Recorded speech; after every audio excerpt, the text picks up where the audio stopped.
Hey Jake, have you noticed that violent crime seem to be all over the news recently? Yeah, I have, but I think it has more to do with media coverage than actual rise in crime. That could be true. Weren't crime rates like the highest before the turn of the century? Yeah, I've heard it's been decreasing since the turn of the century. Yeah, I read this book called Freakonomics, and they talked a lot about that in one of the chapters. Back in my undergraduate studies, I had to read that for a man I fondly refer to as Ignacio. Hmm.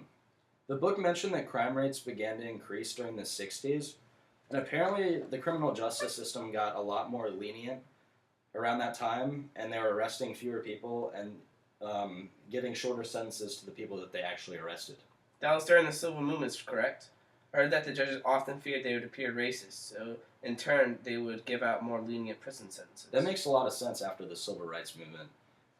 I think that trend stopped like in the 80s though, and I'm not really sure why. What do you think? Like what do you think caused it to stop being so lenient? And I believe it was due to the increased use of capital punishment. People would commit fewer crimes due to the increased fear of being executed. that makes sense because if you were scared about being killed for a crime that you committed, I guess you'd be less likely to do it. But statistically, the capital punishment isn't really implemented that much. Even if you're on death row, only 2% of the people there actually get executed. True, and any crime besides murder doesn't actually land you on death row. So for the criminal that's not engaging in those types of heinous crimes, they aren't really deterred by fear of being executed. Hmm. Well, maybe it's the new and improved approaches to police work that came out around the 1990s. Yeah, but I think new ways of looking at crimes can only help so much in preventing crime from further happening.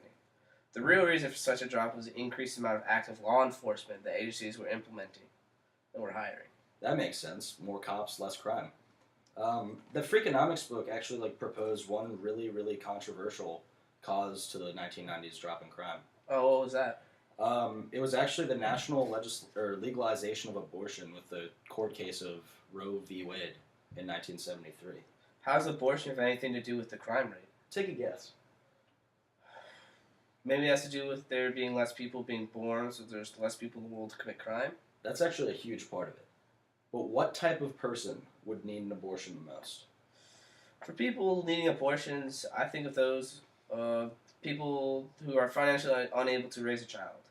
Maybe someone who had a child too early in their teens, a single mother who doesn't think she can raise it on her own, maybe parents or just a mother who doesn't want to have a child at that time. Exactly. This theory does have a lot to do with the fact that less children are being born, but more importantly, with which children are being born. Are you saying that a child raised in these types of conditions is more likely to become a criminal? Exactly. All the factors that you listed increase those chances of the child becoming a criminal later in life. But how does making abortion legal in the 70s decrease the crime rate in the 90s? Well, the children who would have been otherwise born in the 70s would have been entering their criminal prime time, which is the late teenage years in the 90s. So the time that they would be committing the most crimes, these children were never living to see that time because they're aborted. And many of the unwanted fetuses were aborted, and that's why the crime rates fell in the 1990s, because the children that would have grown up to be the most likely criminals weren't alive to be there.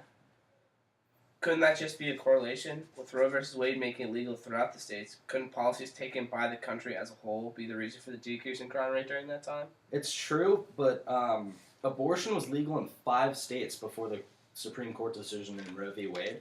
And these 5 states experienced a more profound drop in crime than the others because it had been legalized longer. And the states with the highest abortion rates also saw the largest drop in crime. You're right about one thing. This is very controversial. I remember back in undergrad, my professor Ignacio talked about how logic of economics and politics vary greatly. Ain't that the truth? How long is it? Better question.